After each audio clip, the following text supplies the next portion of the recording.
Ladies and gentlemen, thank you for joining us on this weekend edition of the primetime newscast on Equinoxe Television, live from our headquarters in Cameroon's economic capital, Douala. I am Bable Jonathan. In our top stories in this edition of the news, at least 2 persons are reported dead, 1 electrocuted following an accident which occurred today in the opaque city of Limbe, southwest region of the Republic of Cameroon. A truck transporting cement is said to have been at the origin of that accident. And in neighboring Boya, chief town of the southwest region of the country, ex-separatist fighters who have been staying at the Disarmament, Demobilization and Reintegration Center take to the streets again ahead of the visit of the coordinator of that center, Yengo Francis, to Boya tomorrow. They took to the streets protesting against over poor living conditions and unfulfilled promises made by government. We'll be bringing you details of this. And also out of the country, Samia Suluhu Hassan, Vice President of Tanzania, now President of the country. She was sworn in today after the death of the President of that country, John Magufuli. Stay with us.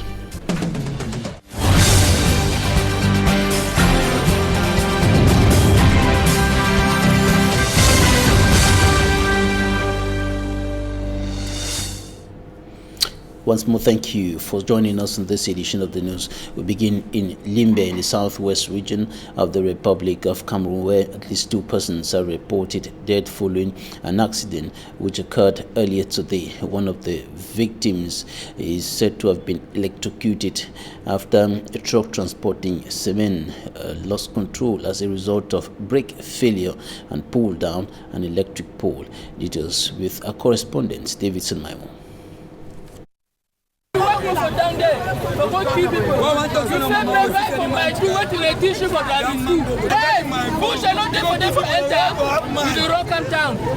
In anger, city dwellers blame the truck driver for not diverting the truck to a less populated area. It's like it's a new driver, he doesn't know the town. If you know how Limbe is, cannot drive from my forehead without failure. Downtown to comprehensive, without diverting anywhere around to come and continue my one. The truck, which was transporting cement from Douala to Limbe, we are told suffered from brakes failure, descending the Maifol Hill. He lost control, the brakes failed, and then got his way into town and started crushing things, killed a girl here, injured, I think 1 boy, and the driver himself is injured. It was fully loaded with cement. At that time, there were school children around. Some truck drivers who preferred to be anonymous say diverting the truck from Mai 2 towards a Sonora stretch of road would simply means hitting a fueling station located around the area, which would have been more disastrous. One-time mayor to the Limbe 1 Council, Dr. Daniel Matutelyonga, had denied the construction of the fueling station, which to him, the site could have been used as a sandbank for brakes-failed vehicles descending the hill. By news time, this reporter cannot independently confirm the number of dead or casualties, as it was alleged some persons were still under the truck. Now we have recorded 2 deaths. One lady that was on a bike who tried to escape and landed just in front of the camion, and the other lady who was from school. And those students, they were having books without no names written on it. I don't understand it. It's only after the uploading now we'll be able to tell whether they are people under or there are other injuries. The injured are presently receiving treatment at the Limbe Regional Hospital, while the remains of the deceased deposited at the morgue in Limbe.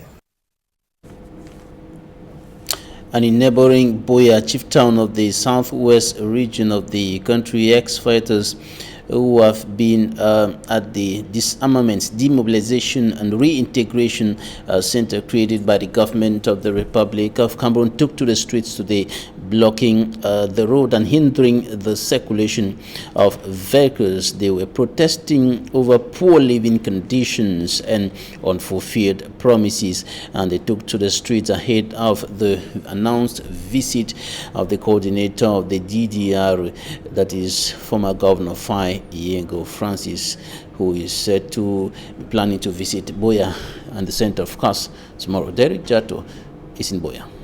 Over here is the entrance into the disarmament center, and right here, these are the ex-separatist fighters.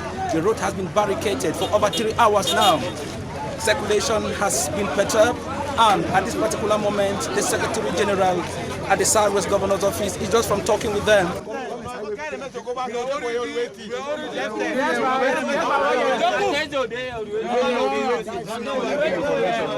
But it seems as if they did not arrive at something that is convincing, and the Secretary General at the Governor's Office, Mr. Muhammadu, has left. We don't know what will be another feedback. These people here, we got them saying that they have overstayed here. They want the government to take action. They want the government to reintegrate them because they were family members, they are parents, they are husbands, and they want that their families should be catered for, or they should equip them to be able to cater for their families. So at this particular moment, we have just seen some element of the National Gendarmerie got reinforcement, and we don't know what instructions the Secretary General must have left behind for them, but it is very calm. We have seen the police, we have seen the element of the National Gendarmerie, and of course the ex-separatist fighters. They are still there, and the road is still barricaded. Well, we equally gathered that the National Coordinator, Mr. Fayego Francis, will be coming tomorrow, that is Saturday, but as of now, the road from the DTR Center is barricaded, and security reinforcement is evident. Derek Jato for Equinoxe Television News, signing out. Thanks, Derek Jato, and we'll continue bringing to you updates on happenings in the two English-speaking regions of the country. Now we are taking you to the northwest region of the country with a correspondent, Mbu Stella, who is taking us to the plantations or the farms of the production of rice, where rice is produced in Dop. It is, of course, in the northwest region, and she says that the crisis that has been pulling on for more than 4 years has been badly affecting the production of Ndop rice, a type of rice that is produced locally, and this is coming at a time when government is injecting in or putting in some money to boost the production of that rice in Dop in the northwest region of the country. Her report. Farmers in Dop face a lot of challenges in the production of Ndop rice, often referred to rice grown in Dop. Some of them are direct consequences of the ongoing socio-political and security crisis, which has had a negative impact on the output of the farmers. The crisis don't too much affect, because even the one where we work up, it's fine, you need to get markets. I aim for taking for market too. That problem, transport, where they block road, cut bridges them. Chop no come up with a town. So the scarcity of Ndop rice that this problem of high places and too much low. Where you go for high place, what I know the region where rice go fit do well. The way you go for swamp, play water over plenty. It cheap, but that can't hear rice. Ndop rice is cherished by many because of its taste, yet consumed by very few persons. I prefer Ndop rice. I like Ndop rice. It tastes more than the Chinese rice. Cameroon's importation of rice is estimated at over 400,000 tons per year, according to the Food and Agricultural Organization of the United Nations, despite the country's huge potentials for the production of the crop. With aims at boosting local rice production and limiting importation, the government made available over 200 billion francs CFA to the Open Known Valley Development Authority for the improvement of rice fields, thereby stepping up production in the northwest and west regions of Cameroon. So far, we envisage the releveling of 250 hectares, 3,000 linear meters of canals, rehabilitation of 10 mini dams, construction of 6 bridges, and purchase of some rolling stock. So we level it now so that we can use a transplanter to plant, and then we can also use a combined harvester. Work ongoing on the rice fields is what brought Northwest Governor Adolphe Lily Lafrique to Ndop. Research results show that paddy yields can reach 8 to 10 tons per hectare, with the possibility of growing more than one crop per year in some areas. If this is applicable in Cameroon, it is hoped that ndab rice or rice made in Cameroon will one day be available for all. A significant quantity of illicit fuel has been seized by the National Gendarmerie in Banga in the Mongo Division, littoral region of the Republic of Cameroon. The products were confiscated by the National Gendarmerie during an operation led by the Banga Gendarmerie Brigade Commander, Captain Cyril Jean Fomo. Will be coming back to that report in a short while. In a similar story, we now take you to Ezeka in the central region of the Republic of Cameroon, where illegal businesses are also flourishing, notably the distribution and sale of contraband goods. Recently, an important stock of some of those goods were seized by administrative authorities from the Ministry of Trade. Charles Akome reports. The production and sale of contraband products is a criminal act which seriously harms world economies, markets, and communities. This illegal business is fast gaining ground in Ezeka in the Nyong and Kele Division, central region of Cameroon. Quality control officers from the Ministry of Trade and Commerce say the minister has ordered the seizure of all smuggled and black market products. The Minister of Trade instructed us to withdraw from the market all illegal products, all the products are counterfeit, and that's what we have been doing so far. Of course, it's not an easy task for the Divisional Delegation of Trade, but with the help of the consumers and the collaboration of the economic operators, we are trying and we are committed to do all that is necessary to withdraw all illegal and dangerous products from the market. And that's what we have been doing in the 10 subdivisions of the Nyong-Kele division. The quality control officers also say the main goal and objective of this exercise is to protect the population from consuming these products, which are harmful to society. One of the main tasks which concerns us is to protect the consumers from all bad products who may affect his health, and that's what we have been doing.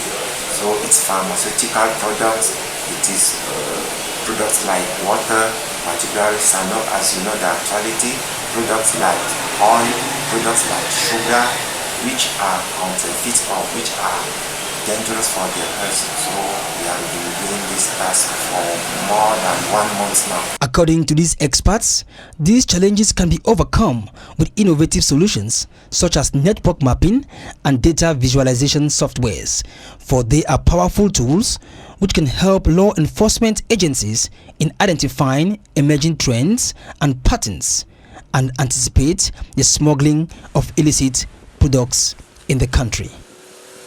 We stay in the Nyong and Kele division in the central region of the Republic of Cameroon, and in the report coming up next, Immaculate Fogwe shows us the ugly phase of underdevelopment in Bot-Makak, a locality with several underdevelopment problems making life quite difficult for inhabitants. Details with Immaculate Fogwe. The agricultural sector in Bot-Makak in the Nyong and Kele division Central region has been greatly affected due to the poor state of farm-to-market roads. The lone bridge connecting several villages is now a shadow of itself. The poor quality of the materials used for the construction of the bridge has been blamed. Apart from this broken bridge on the Loba River, several other bridges in the subdivision were equally poorly constructed, thereby putting the lives of users at risk. During the Meet the People tour organized by the divisional officer of Bot-Makak, the aforementioned grievances were highlighted by the villagers. The absence of electricity in our area has made it more enclaved because we are not even aware of what is happening in the country. The lone health center in the village is unable to handle some health complications because they don't have the necessary equipment. We need good roads, potable water, and schools. dans tous les domaines à la citoyenneté. Les difficultés que rencontrent les populations, notamment la... Reacting to the plight of the villagers, the divisional officer admitted that Bot Makak needs a new facelift. He promised channeling the grievances of the population to his hierarchy. He equally called on the villagers to be patient. Nous avons su apporter des réponses idoines. While waiting for government assistance, the population of Bot Makak continue experiencing the ordeals of underdevelopment. Officials of the National Gendarmerie continue stepping up the fight against the sale of illegally imported and illicit fuel in the Republic of Cameroon. This is a business that has been prospering not only in major cities but also in the hinterlands, and one of such areas where the sale of illegal fuel is prospering is Mbanga in the Mongo Division, littoral region of the country. Recently, elements of the Mbanga Gendarmerie Brigade, led by the commander of that unit of the National Gendarmerie, seized an important consignment of illicit fuel. Smanji Kangebre has more. At the esplanade of the Gendarmerie Company office in Banga, several gallons of adulterated fuel seized by gendarme officials. The seizure was done during an operation led by the Gendarmerie Company commander, Captain Cyril Jean Momo, in several neighborhoods of Mbanga in the Mongo Division. Present at the Gendarmerie Company office after the seizure was the divisional delegate in charge of water and energy of Mongo. La compagnie de gendarmerie de Mbanga, qui une fois de plus vient de frapper un grand coup en mettant hors état de nuire ces fraudeurs de carburant relatif. The seizure of the adulterated fuel falls in line with government's fight against the sale of illicit fuel along the roadside, which is very dangerous. The fuel was later transported to Konsamba.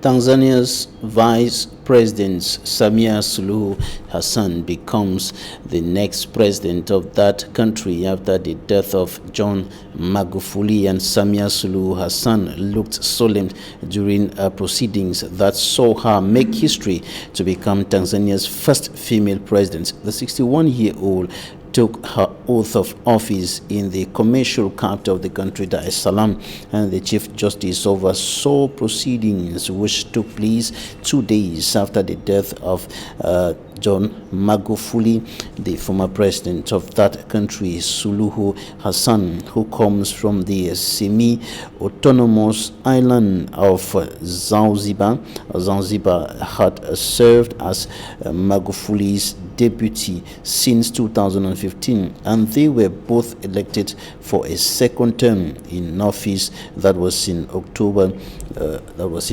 And soon after taking the oath of office, a 21-gun salute was fired in honor of the commander-in-chief of the armed forces, and she then inspected a military parade, and the flag of the president of the presidency was raised, but only to half-mast as the country is in a mourning situation. And the swearing-in took place at the State House in Tanzania's most populous city as a condolence took place. A book for Mr. Magufuli has been set up in the grounds of the State House, which Mrs. Suluhu Hassan signed. And speaking during the swearing-in ceremony, the president of neighboring Kenya, Uhuru Kenyatta, announced nationwide mourning in his country in honor of late statesman President John Magufuli. Take a listen to the Kenyan President Uhuru Kenyatta.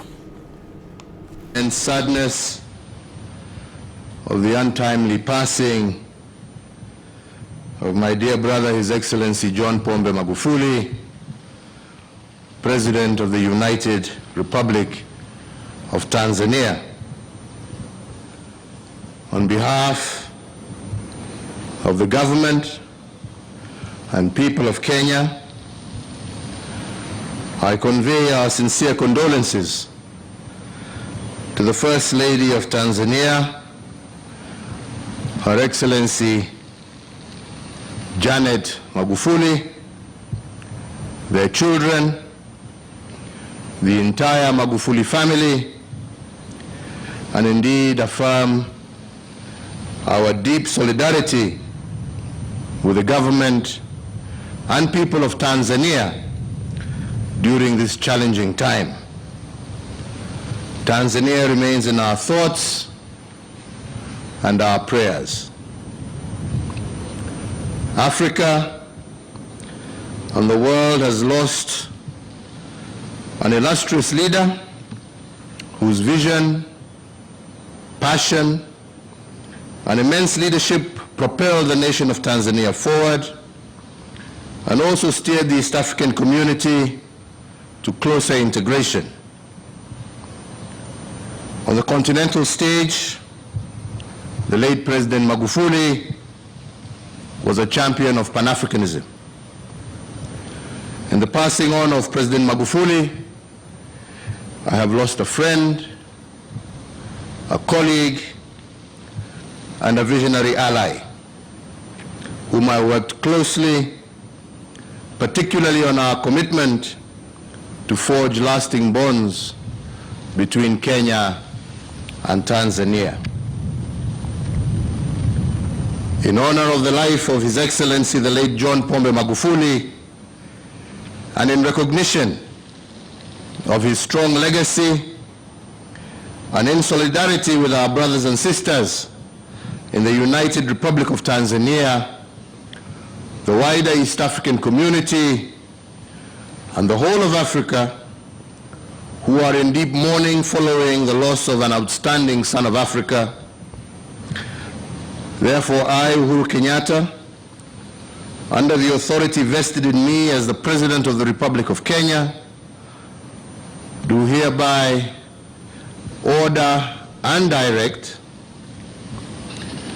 that in testimony to the high esteem in which the people of Kenya hold President John Pombe Magufuli, the Republic of Kenya will observe a 7-day period of national mourning, and also that as a symbol of our enduring respect for the fallen president, as well as our solemn solidarity with the people and the nation of the United Republic of Tanzania, the flag of the East African community and the flag of the Republic of Kenya shall be flown at half-mast at all public buildings and public grounds and wherever else throughout the entire territory of the Republic of Kenya,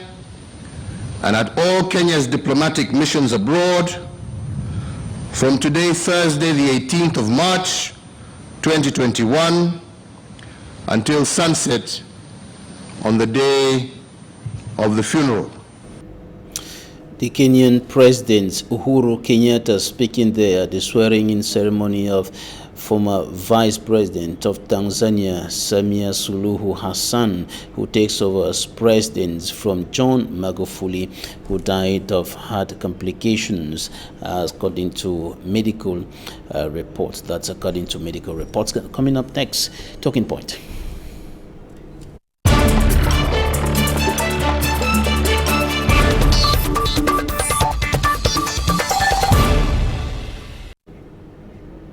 Our guest today is Dr. Ita Iwane, coordinator of the Cameroon Patriotic Diaspora, joining us from the United States of America. Good evening, Doctor. Thank you for joining us today. Good evening, Mr. Balibila, and thanks for inviting me one more time. Right. Ex-fighters who are being taken care of by the government of the Republic of Cameroon in the Disarmament, Demobilization and Reintegration Center in the southwest regional chief town, Boya, once more take to the streets again, protesting over poor living conditions and unfulfilled promises. What's your take about this? Mr. Babila, I think it's a bit quite disappointing. The integration of the DDR programs play an important or critical role in post-conflict reconstruction. And though I'm not a fan of the ongoing DDR program in Cameroon, because for me it was ill-thought and it was poorly construed, I thought for one moment that we could give this government the benefit of doubt that they could do it better. Now, just seeing these young people, former combatants, all quite often taken to the streets to claim for their rights, it's quite disappointing and disheartening. And it doesn't give any prospect for other combatants to come out of the bushes. So, I mean, the government has to show some kind of a demonstrated political will to try to drive this program to the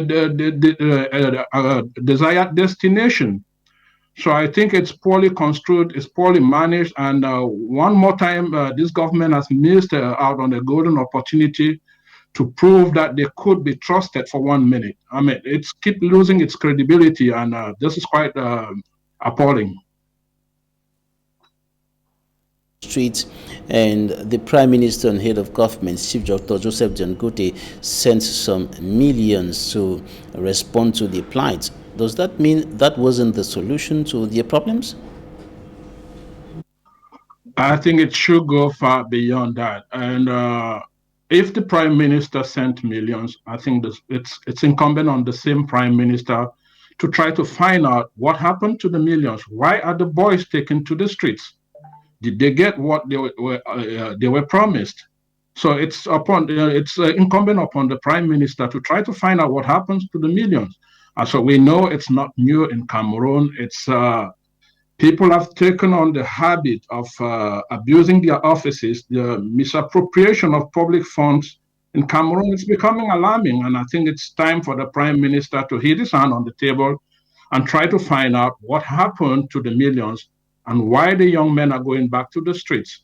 I think we have gotten to a critical point where we as Cameroonians have to sit back and make an assessment of the last 5 years.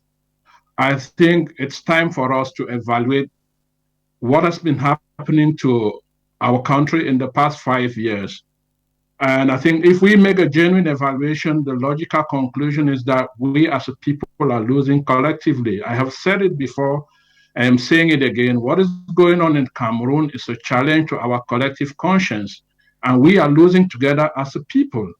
So it's time for us to give dialogue a chance. And thus, I use this opportunity to appeal to the government to call for genuine dialogue with all parties involved in this conflict so we can give real peace a chance. And I'm also using the same opportunity to appeal to all friends, people who consider themselves as friends of Cameroon, to actively get engaged, especially the African Union, which has always advocated for African solutions to African problems. And the issue of the idea of the responsibility to protect, which is enshrined in the Constitutive Act of the African Union. This is the time for the African Union to act, and the Friends of Cameroon to actively get engaged so peace returns to Cameroon. Not clear what happened to the money that the Prime Minister dispersed for the ex-fighters the first time they took to the streets protesting over the same problems. But what we know is that the money was sent to the center to respond to the plights of the ex-fighters. But the question is, can some few millions solve their problems? When you listen to what our correspondent in Boya was saying earlier in this newscast, Derek Jato indicated that he heard some of them saying that their fathers, their husbands, they have children, they have wives and families and people looking up to them, and they can't continue to stay there.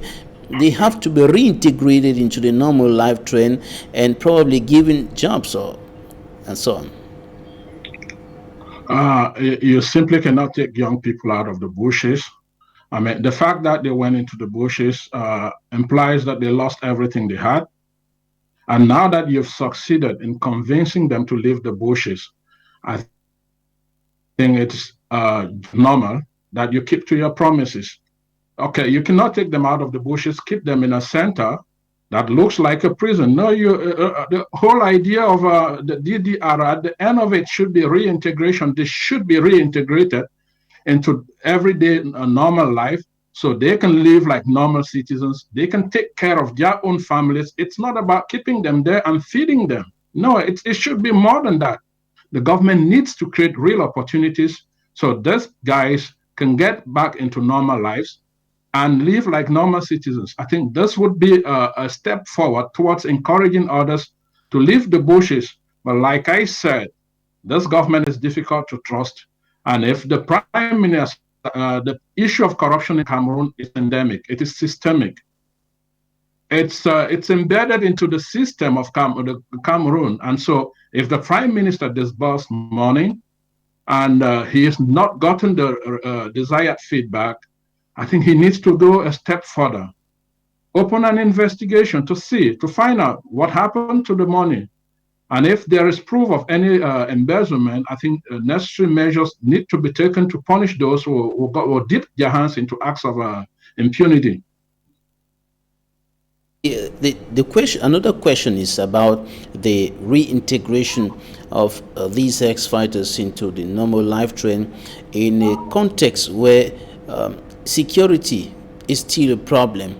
The whole atmosphere is quite uncertain as far as their return to the society is concerned, considering the fact that the crisis is still on. Yeah, and that's why I said initially that I do not believe in the idea of running a DDR program in Cameroon in the current context, because for me, I say it's ill-thought, it's poorly construed, because a DDR program would be best having it started during an ongoing conflict. It was not the best of choices that the government made. They should have tried, first of all, to try to restore peace by giving dialogue a real chance. So at the end of it, you can embark on a DDR program to reintegrate former fighters. Running this program in the midst of ongoing fighting was not the best thing to do. And so the government needs to reconsider its position on the DDR program and focus rather on getting Cameroonians on the dialogue table.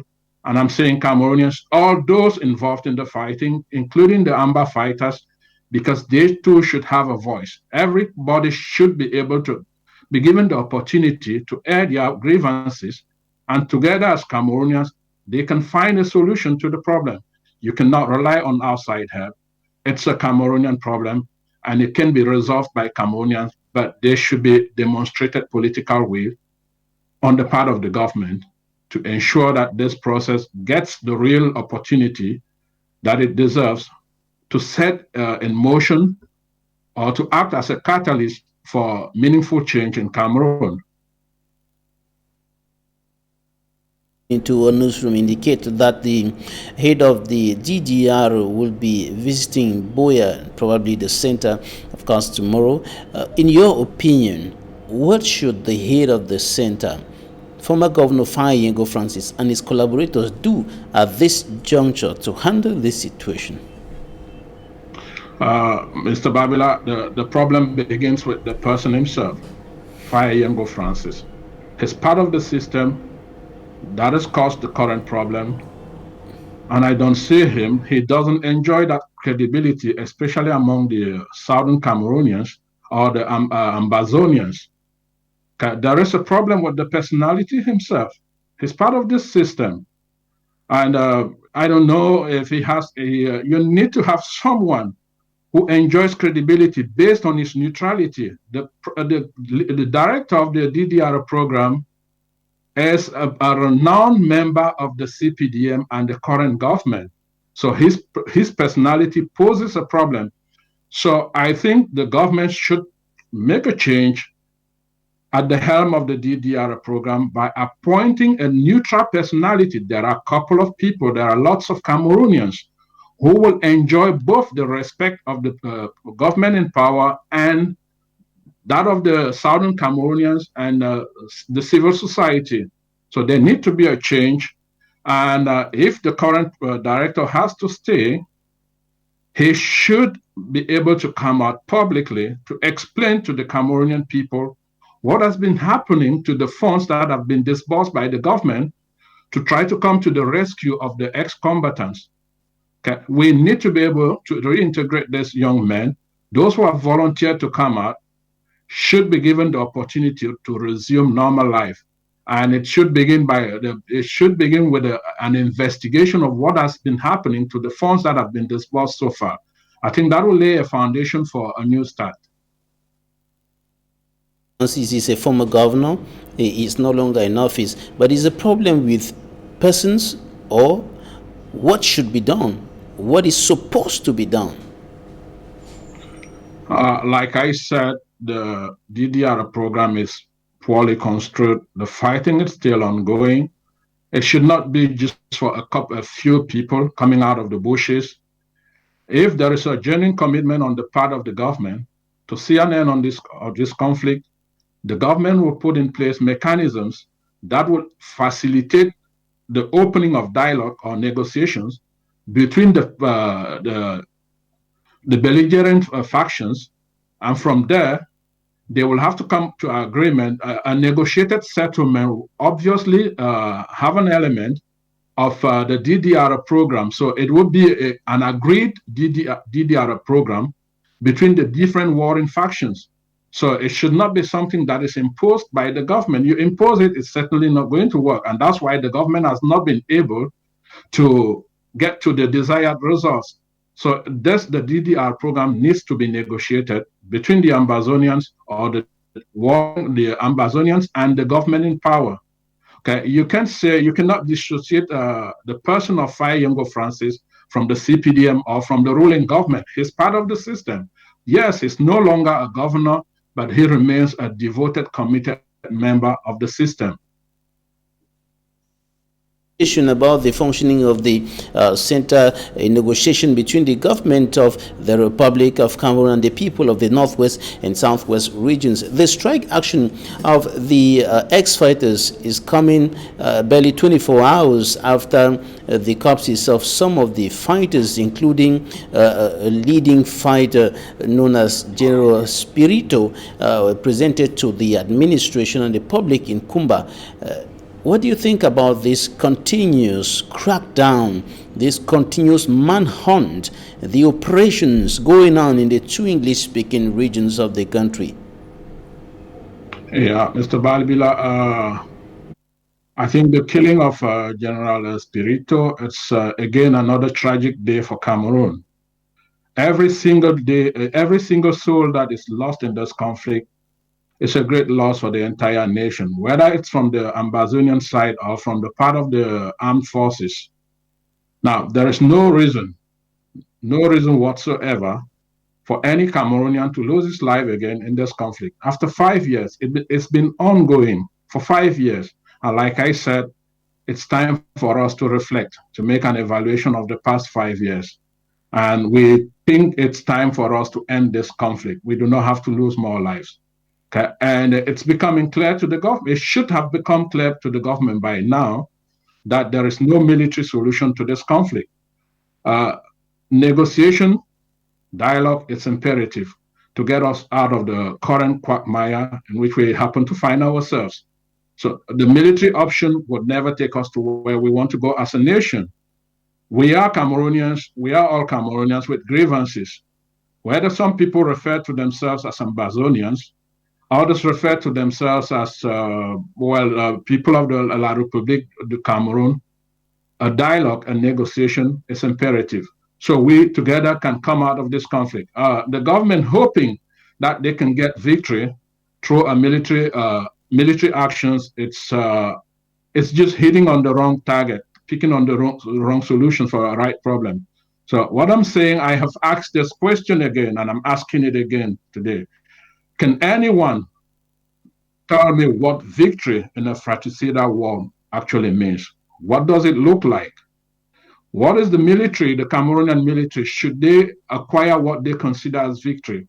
What are they going to brandish to the Cameroonian people as trophy?